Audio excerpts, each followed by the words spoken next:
রাজ্যের রাজনৈতিক পালাবদলের পর বিভিন্ন তৃণমূল নেতা নেত্রীর বাড়ি বা পার্টি অফিস থেকে সরকারি ত্রাণ সামগ্রী উদ্ধারের ঘটনা ঘটেছে। একের পর এক এই ধরনের ঘটনায় তালিকা ক্রমশই দীর্ঘ হয়েছে। সেই তালিকায় এবার আরও এক সংযোজন। সরকারি ত্রাণ সামগ্রী মজুদ ও বিজেপির বুথ সভাপতির উপর হামলার অভিযোগে গ্রেপ্তার রাজ্যের প্রাক্তন মন্ত্রী বীরবাহা হাঁসদার ঘনিষ্ঠ ঠিকাদার বিপ্লব গোস্বামী। অভিযোগ, বিজেপির বুথ সভাপতির উপর হামলা এবং বাড়িতে সরকারি ত্রাণ সামগ্রী বেআইনিভাবে মজুত রাখার মামলায় দীর্ঘদিন ধরেই পলাতক ছিলেন বিপ্লব। অবশেষে গ্রেপ্তার হলেন তিনি। গোপন সূত্রে খবর পেয়ে লালগড় থানার পুলিশ নেপুর গ্রাম থেকে তাকে গ্রেপ্তার করে। শুক্রবার তাকে ঝাড়গ্রাম আদালতে তোলা হলে 5 দিনের পুলিশ হেফাজতের নির্দেশ দেন বিচারক। পুলিশের দাবি, পলাতক অবস্থায় তিনি ঝাড়খণ্ড, ওড়িশা ও কলকাতায় আত্মগোপন করেছিলেন। জানা গেছে, গত জুন মাসের প্রথম সপ্তাহে লালগড়ের রনগুয়া গ্রামে বিজেপির বুথ সভাপতি তাপস শর্মা ও কর্মীদের উপর হামলার ঘটনায় বিপ্লব গোস্বামী সহ 5 জনের বিরুদ্ধে জানে শেষের চেষ্টা সহ একাধিক ধারায় মামলা দায়ের হয়। সেই ঘটনায় ইতিমধ্যেই 3 জনকে গ্রেপ্তার করা হলেও মূল অভিযুক্ত বিপ্লব গোস্বামী পলাতক ছিলেন। তদন্ত চলাকালীন পুলিশ বিপ্লব গোস্বামীর বাড়িতে তল্লাশি চালিয়ে বিপুল পরিমাণ সরকারি ত্রাণ সামগ্রী, 150টি ত্রিপল, 140টি সৌর পথবাতি, 35 প্যাকেট লাইট চেন সহ পঞ্চায়েতের বিভিন্ন সরকারি সরঞ্জাম উদ্ধার করে। এই ঘটনায় তার বিরুদ্ধে পৃথক মামলাও রুজু হয়েছে। দেখুন যে ত্রাণ সামগ্রী উদ্ধার করছে পুলিশ, দেখুন সেই ছবি।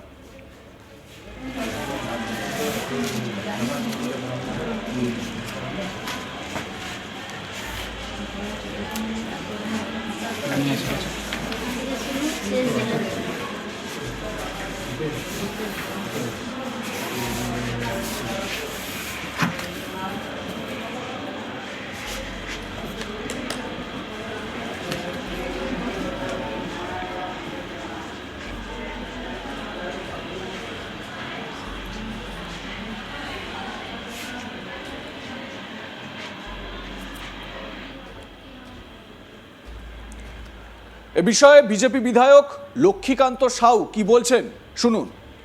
ঝাড়গ্রাম জেলার যে কোনো নেতা হোক কিংবা প্রাক্তন সরকারের যে কোনো মন্ত্রী থাক, সে যা দুর্নীতি করেছে কেউ রেহাই পাবে না।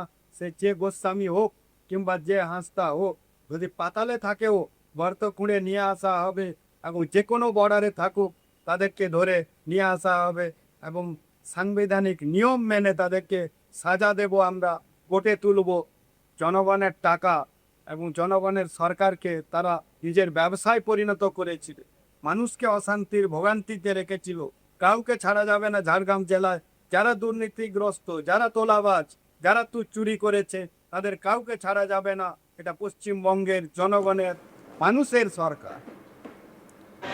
স্থানীয় সূত্রে জানা গেছে, প্রাক্তন মন্ত্রী বীরবাহা হাঁসদার ঘনিষ্ঠ ঠিকাদার হিসেবে বিনপুর লালগড় এলাকায় প্রভাবশালী ছিল এই বিপ্লব গোস্বামী।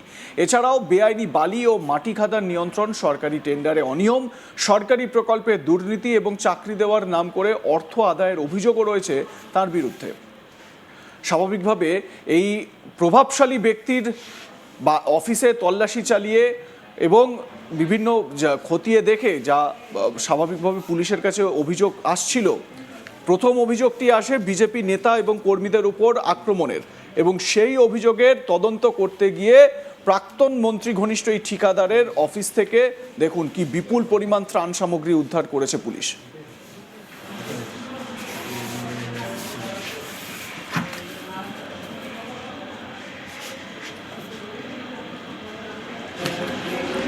বিজেপির বুথ সভাপতির ওপর হামলার অভিযোগ এই ঠিকাদার বা প্রাক্তন মন্ত্রী ঘনিষ্ঠ বিপ্লব গোস্বামীর বিরুদ্ধে, এবং ওই এলাকায় তার যে একটা ব্যাপক প্রভাব ছিল সেটা পুলিশের কাছে তথ্য রয়েছে এবং পুলিশ সেই মোতাবেক এবারে তদন্ত শুরু করেছে। যেহেতু এতদিন 15 বছর সরকারে তৃণমূল কংগ্রেস ছিল, সেই কারণে এই প্রভাবশালীর বিরুদ্ধে কোনো রকম অ্যাকশন নেওয়া যায়নি।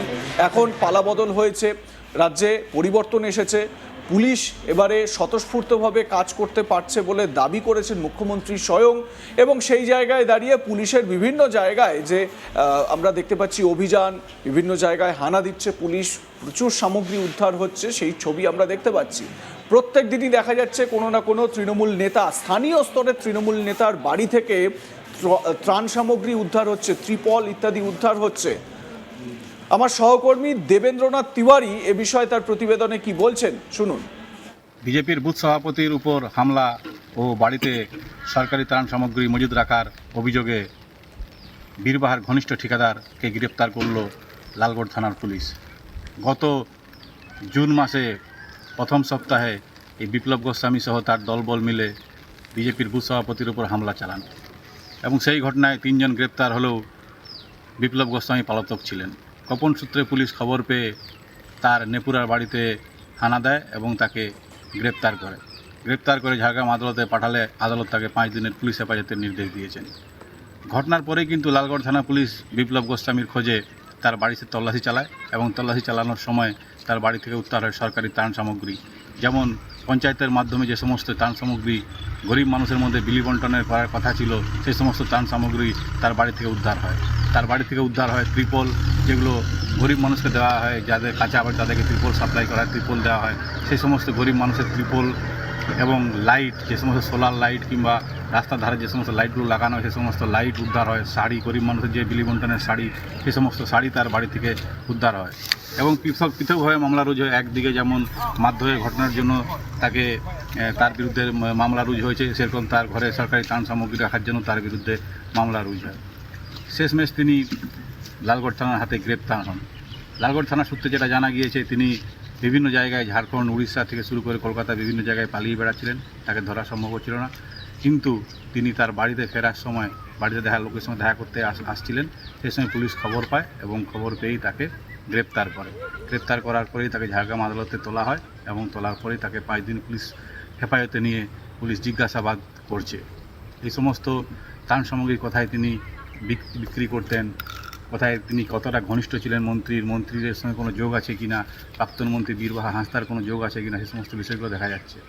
খোঁজ করে তারা পুলিশ দেখছে এবং যেটা জানা যাচ্ছে লালগড় সাধারণ মানুষের বক্তব্য যেটা, এই বিপ্লব গোস্বামী কিন্তু অত্যন্ত প্রভাবশালী ছিলেন। তার কারণ তিনি মন্ত্রীর বীরবাহা হাঁসদার ঘনিষ্ঠ ছিলেন। ঘনিষ্ঠ হওয়ার কারণে কিন্তু তিনি লালগড়ের যে সমস্ত বালি খাদান থেকে বালির তোলা আদায় থেকে শুরু করে ঠিকাদারি পাইয়ে দেওয়া, বিভিন্ন মানুষকে ঠিকাদারি পাইয়ে দেওয়ার বিনিময়ে টাকা নেওয়া, চাকরি দেওয়ার নাম করে টাকা নেওয়া, চাকরি দেওয়ার নাম করে বিভিন্ন মানুষের কাছ থেকে তিনি যেমন টাকা নিয়েছেন, তেমনি বিভিন্ন রকমভাবে তিনি লালগড় এলাকাতে প্রভাব খাটিয়ে টাকা অর্জন করেছেন, টাকা ইনকাম করেছেন।